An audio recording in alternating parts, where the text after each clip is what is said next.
Hey there, I hope you're doing really great. My name is Sam as always, and I'll be glad to take you through this video. In today's video, I'm going to show you how you can use a controller that has only 2 channels to control 4 decks in your DJ controller, and in this case I'll be using Virtual DJ.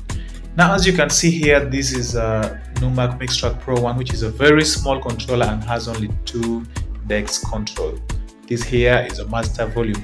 And then in Virtual DJ, we have 4 decks right here. If you come to layout, and then maybe you're using Pro, or if you're using performance, you can be able to switch between 4 decks like 1, 2, 3, and then 4.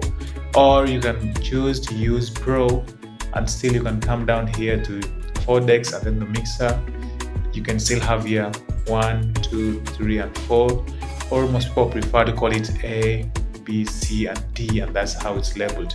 So I'm going to show you basically how to shift your controls, how to control the volume faders. As you can see over here, I'm using this to control the volume of deck 1, and then this is for deck 2.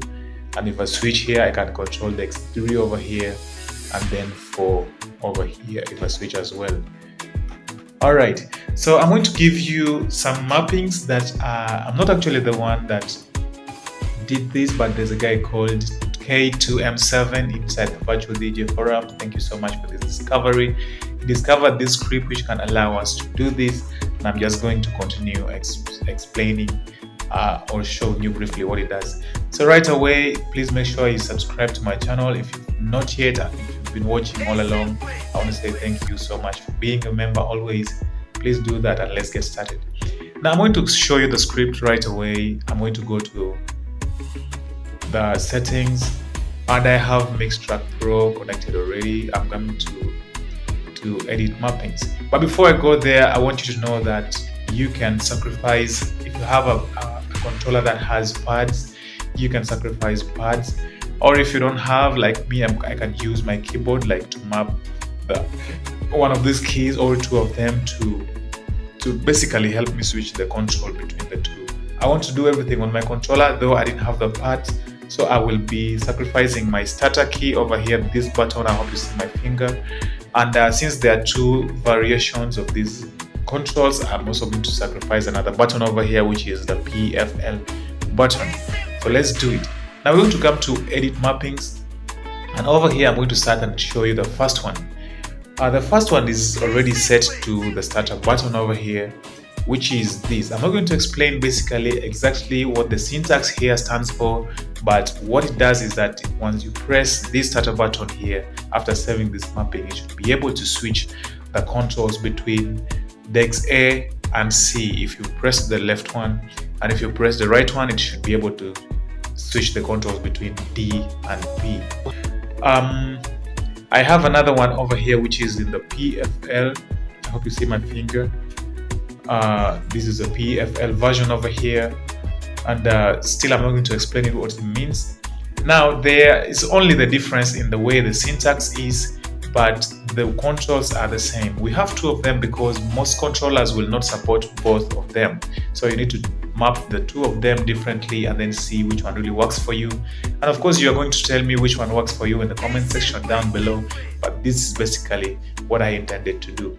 Now there's no need to map for all these 4 buttons, because the way the controller is made, if you map this starter over here already, it shifts also the control to the other one, and this is for this channel, it already is the other side. Of course, I'm going to save this and then we try and see. Now once again, as we can see, we have here deck 1, we have here 3 right now is up. Let me just take it back down, and we have C and D. So how it works is that if I press the starter button, for example over here, I want you to watch this space where there is that A. If I press it, the A comes down. That means I now have control over C, which is deck 3. The same thing happens when I press it once again. The A goes back up, so I can control deck A. It also happens the same way if I press the PFL button on the other side. It brings deck B up, and I can be able to control everything about it using these buttons and knobs that you're seeing over here. Anything on the controller the platter, the jog wheel, everything is supposed to be working on that deck. And once again, if you press it, it does the same thing. And if you're using the starter version, then you should be able to experience how it works by pressing over here. Once again, not all of them might work for you, but you can map both of them on your pads or keyboard and then try them out. You're going to let me know which one works for you over here. But that is basically how you can do that. That is if you're using the pro layout of Virtual DJ. You can also try it with the performance mode. When you come over here, you still see these 4 decks. This is for guys who have taken time with Virtual DJ, but this is for guys who have taken time with Virtual DJ, but this is for guys who have taken time with Virtual DJ, but basically it does the same thing, nothing so complicated. What is surprising is that over here, the starter version is not working. And let me try the PFL version, is working over here. But I can come over here and then change the deck layout to maybe full. Let's see that. Yeah, so the starter one now starts working over here. So it's going to be a matter of trying and seeing what really works for you and what does not. But this is how you can control 4 decks. Now, what's the use of doing these 4 decks on a small controller? Sometimes you might need to do a lot. You might need to put your stems on this side. Let's say you want to put the instruments on deck, the upper deck here, and then you want to put the vocals, scratch on the vocals down here, or apply effects and all that. If you don't have stems working, you can do that. You can also load your samples on deck 1 and 3, scratch over here, switch your settings right away, and very quickly, still you get the live session going. So that is basically what I really wanted to show you in this video. I really hope you enjoyed this tutorial. It's been a quick one. If you really like it, please leave me a like on this video, leave a thumbs up. And if there's anything that you think I've left behind, or you want to add in something, or you want to request for something, do it in the comment section down below. This video is worth sharing with a lot of guys. If you have a friend you think should know, please do take a moment and then share it with him. Also, if you're still not yet a subscriber, I have new content coming your way. Please subscribe and turn on that small bell.